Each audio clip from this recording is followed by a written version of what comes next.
ভারতের জোরালো আবেদন মাঠে উত্তেজনার তুঙ্গে, কিন্তু বাংলাদেশের আম্পায়ার শরফুদ্দুল্লাহ ইবনে সৈকত একদম আত্মবিশ্বাসের সঙ্গে জানিয়ে দিলেন এটা নট আউট।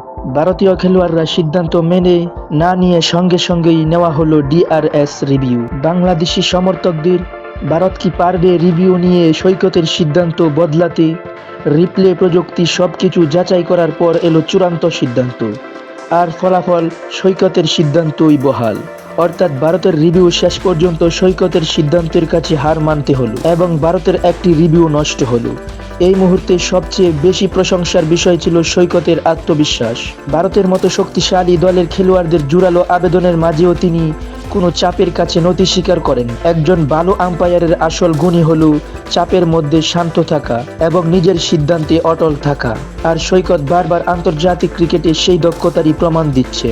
2024 সালে তিনি প্রথম বাংলাদেশি হিসেবে ICC elite panel of umpires এর জায়গা করে নেন। তাই এই মুহূর্তটা শুধু একটি নট আউট সিদ্ধান্তই নয়, এটা বাংলাদেশের একজন আম্পায়ারের দক্ষতা, আত্মবিশ্বাস এবং আন্তর্জাতিক মঞ্চে বাংলাদেশের গর্বের প্রতিচ্ছবি। ভারত রিভিউ নিয়েছিল, কিন্তু শেষ পর্যন্ত বদলাতে পারেনি সৈকতের সিদ্ধান্ত।